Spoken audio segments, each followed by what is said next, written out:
Pare de tentar agradar todo mundo. Isso só te torna invisível. Olá, hoje a gente vai investigar uma ideia um pouco contraintuitiva, né? Será que ser muito, muito bonzinho pode acabar prejudicando o respeito que a gente recebe? É uma questão bem interessante. Vamos mergulhar nisso usando como inspiração uns trechos e ideias do livro Pare de Ser Bonzinho e Seja Respeitado. Um material bem provocador. Exato. A nossa análise aqui é para tentar entender essa tensão, sabe? Entre a bondade que, bom, a sociedade ensina. E a necessidade de ser respeitado, né? Que todo mundo tem. Isso.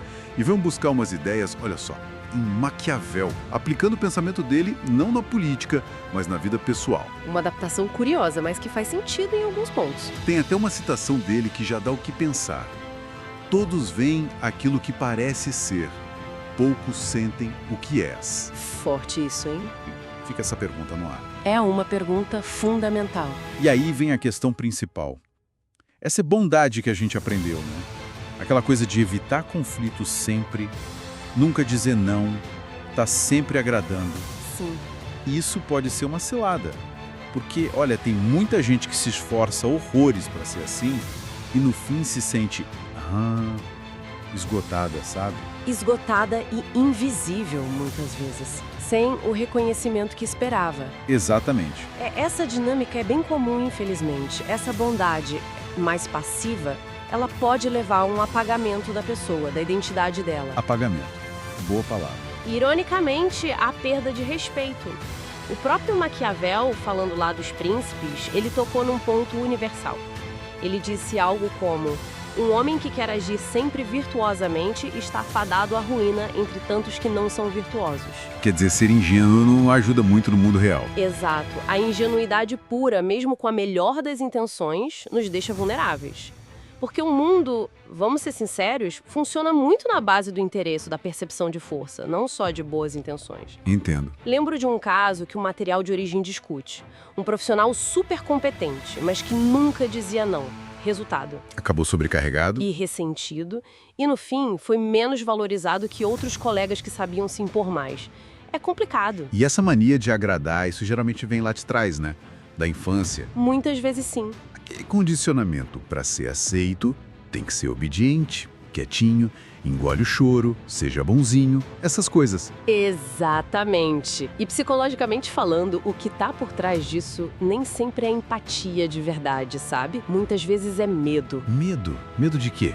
Medo de rejeição, medo do julgamento, medo de não pertencer ao grupo. E o paradoxo é que o mundo lá fora, ele tende a ler essa necessidade constante de aprovação não como algo nobre, mas como... Fraqueza, insegurança. Isso, como um sinal de fraqueza ou insegurança. Por isso é tão importante a gente diferenciar ser legal, que é ser agradável, evitar atrito superficial. Sim, o famoso gente boa. Isso, diferenciar isso de ser bom de verdade. Ser bom envolve ter princípios, ser justo e às vezes ter a coragem de encarar o desconforto, de dizer um não para se manter fiel a si mesmo. Faz sentido. Quem consegue impor limites, com respeito, claro, mas com firmeza, geralmente é mais ouvido, mesmo que não seja o mais simpático do pedaço. Isso me lembra aquela estratégia que o Maquiavel sugere, de forma figurada.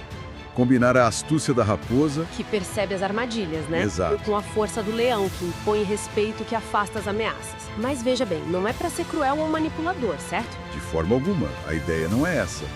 É ser estratégico e, ao mesmo tempo, íntegro. Estratégico e íntegro, gostei. A raposa é a inteligência para entender como as coisas funcionam, para não cair em roubada por ingenuidade.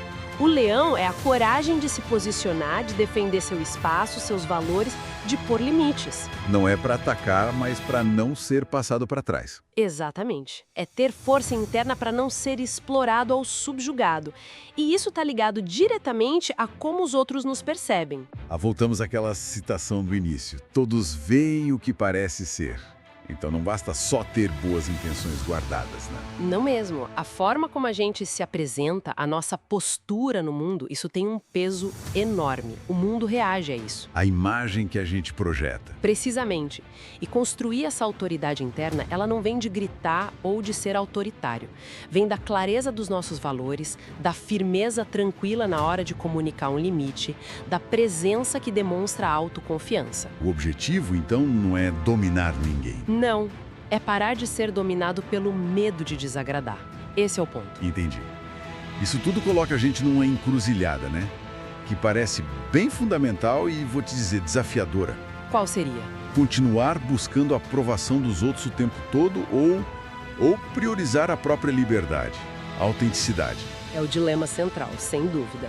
Buscar validação externa sem parar é como se prender numa gaiola que a gente mesmo construiu. Uma prisão autoimposta. Exato, e muitas vezes nasce daquela crença lá no fundo de que a gente não é bom o suficiente, não é digno de respeito por si só. E escolher a liberdade. Escolher a liberdade significa aceitar que, olha, vai ter desconforto. A gente inevitavelmente não vai agradar todo mundo. Isso é difícil de aceitar às vezes. É difícil, mas é libertador.